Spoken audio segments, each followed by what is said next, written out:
Hey guys, welcome back to the channel. In this video, it's gonna be a different video. This is a book review. So I am sort of reviewing this book. It's called Letters from a Stoic by Seneca. So this video is basically going to be my thoughts on this book and whether or not you should read it, what's in the book, stuff like that. And so let's get into it. So Seneca was basically a Stoic philosopher. For those of you who don't know what Stoicism is a branch of philosophy. It's not a religion. It is a sort of, it is considered one of the paths or one of the schools of life, right?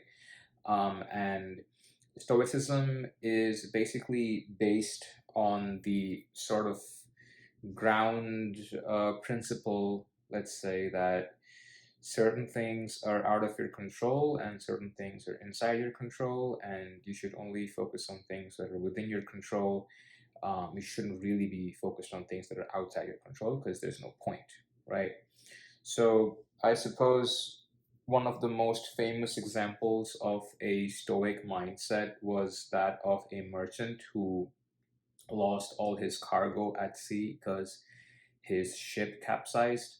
And so he had the choice to really curse and be angry that his ship capsized and that he lost all his stuff, and he could have blamed fate.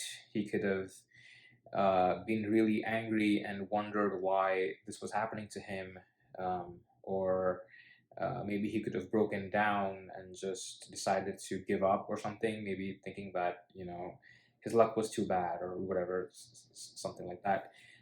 But the way it turns out is that he was a Stoic, and the way he reacted was by doing absolutely nothing at all, right? His ship capsized in the sea and he lost all his wealth, but there was nothing he could do about it. So he just went about his day, starting up his business again and restarting or recreating the method to produce more wealth. Because what is the point of being mad at something you can't control? This sort of fundamental belief is what is key to Stoicism, and Stoicism basically really removes the importance of fate or luck or fortune or whatever you call it. In fact, if you read the book Letters from Stoic, you'll see that Seneca almost treats the concept of fortune with scorn and disgust and hate, and he thinks that no one should ever be dependent on luck, because if a person has the discipline and the courage and the tenacity to do what he or she needs to do in life and to keep doing the actions that will get him to where he wants, he doesn't really need luck. If he gets lucky, that's fine, but if you have good luck, you can also have bad luck. So he's neither happy at good luck nor is he sad at bad luck. He just keeps doing what he was supposed to do. He keeps doing what he said that he would do, and eventually he gets to where he wants in life.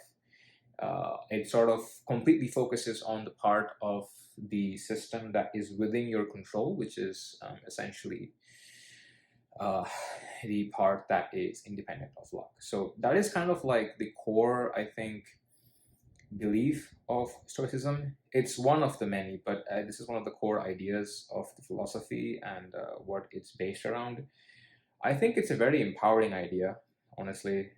I think it's a very cool and empowering idea to think that you don't need luck and that you yourself are self-sufficient and stuff like that, and you can do whatever you want. I think that's a very cool idea. So I'll talk a little bit about the book. Um, so the book is by this person called Seneca. He was a Greek philosopher or just some noble person or whatever in Greece.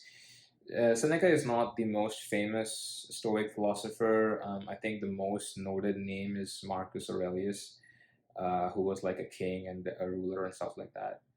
Whatever, but there are a bunch of people in Greece who really laid the let's say foundations of the school of life that is Stoicism, and Seneca was one of them. So probably the two most common books in Stoicism are you're going to hear them as Letters from a Stoic by Seneca and Meditations by Marcus Aurelius. So Letters from a Stoic is considered the intro book because it's easier to read and understand, and you can kind of like just get a feel of what the concepts are, or what Stoicism really even is, right? So the way this book is designed is that it is a collection of 60 something essays, right? So let me explain how this thing came about being happening, right?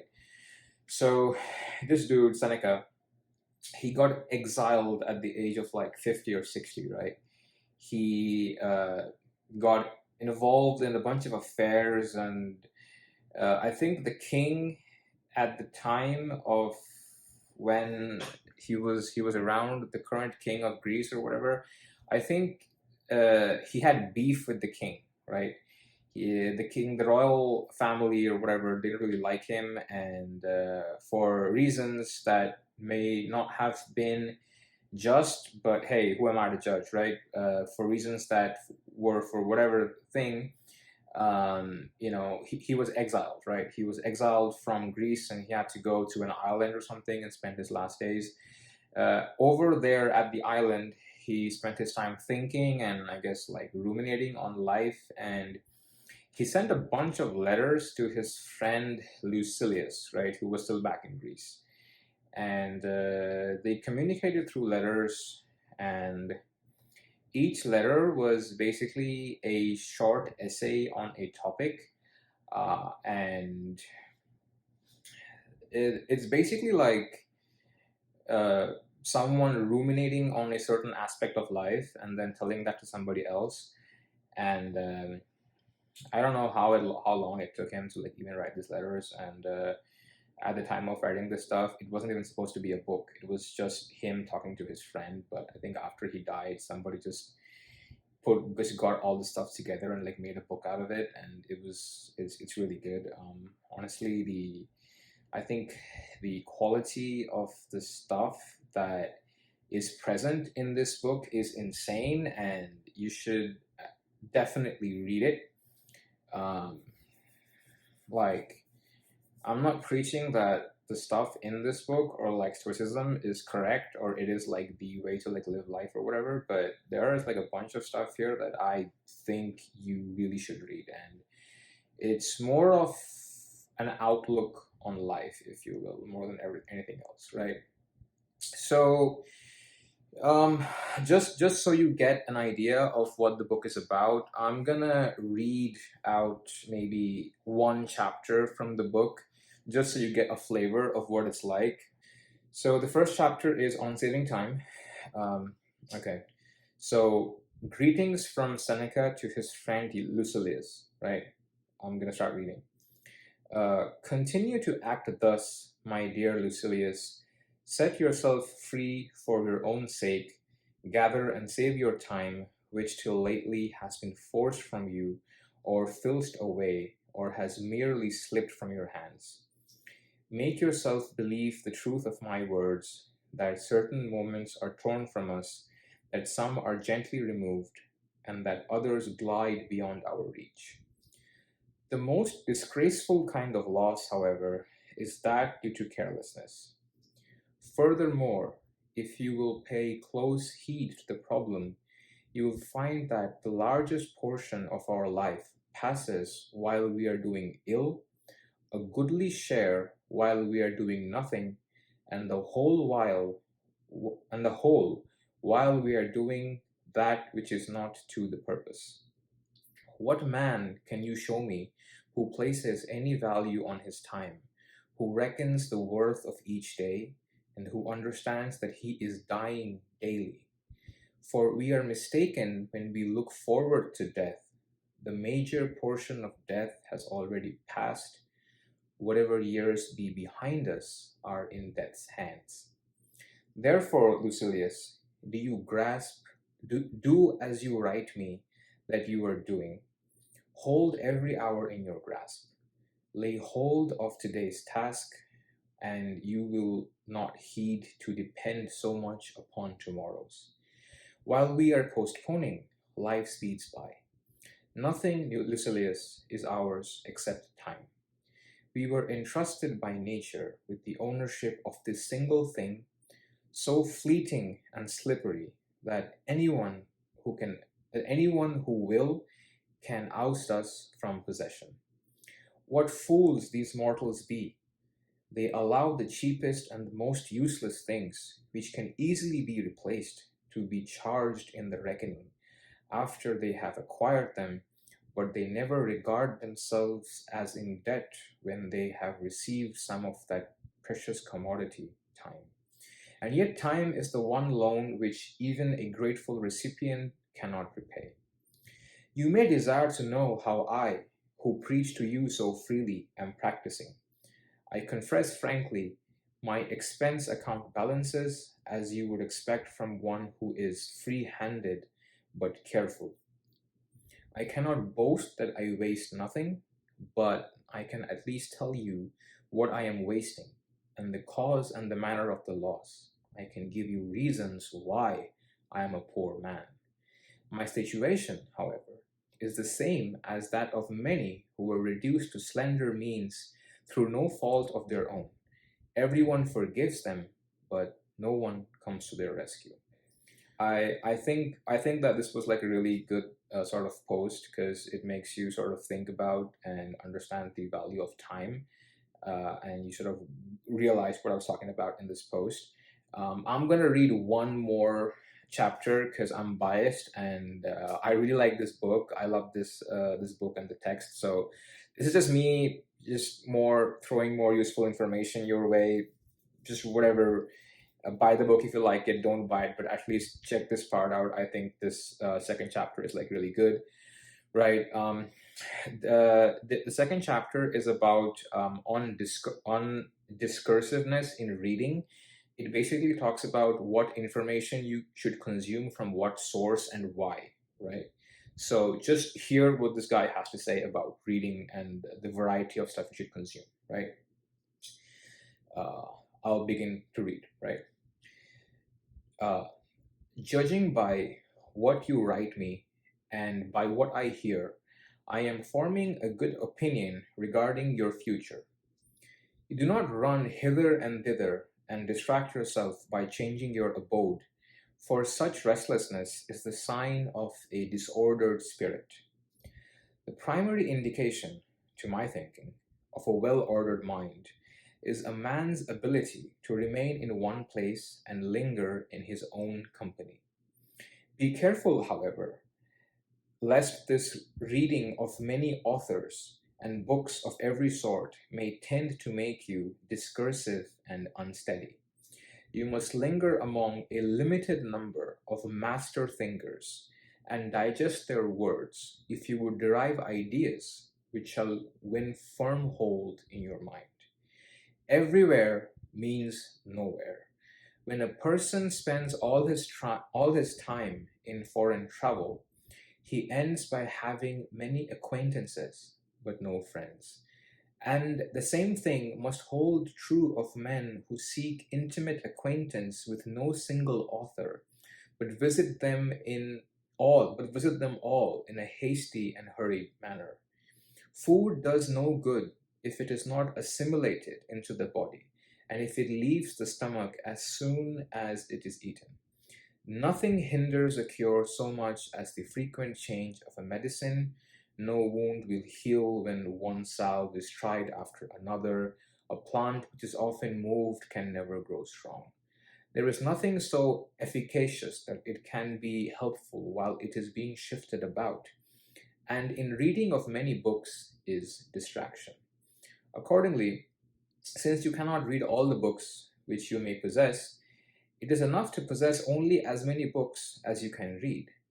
But, you reply, I wish to dip first into one book and then into another.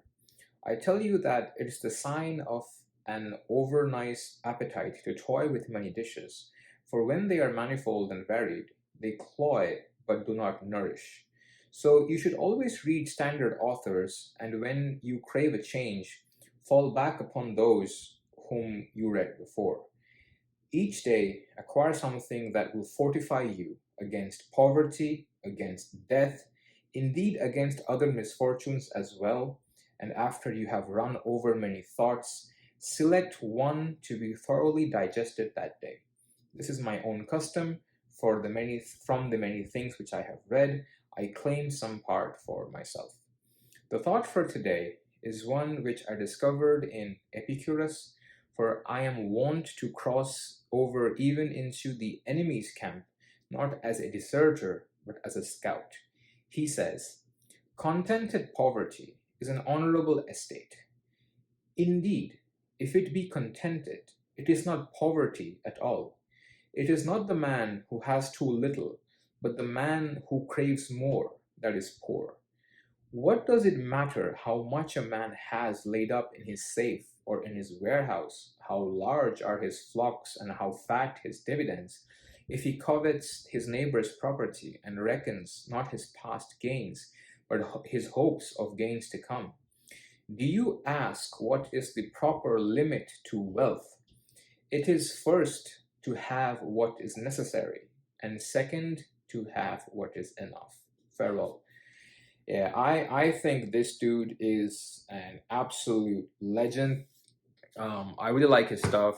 I think you should read his work. That was just like two sort of texts. Yeah, I think with regards to the stuff I just said, be careful of. So be careful whom you take advice from, because in today's day and world, everybody has an opinion, and with the internet, everybody wants to like treat something. So really, when you read stuff, when you take advice from people, select a few people or authors you really like and consume their stuff. Don't go around doing everything, because doing everything is doing nothing, right? Just focus on the stuff. But hopefully that gave you a flavor of the book.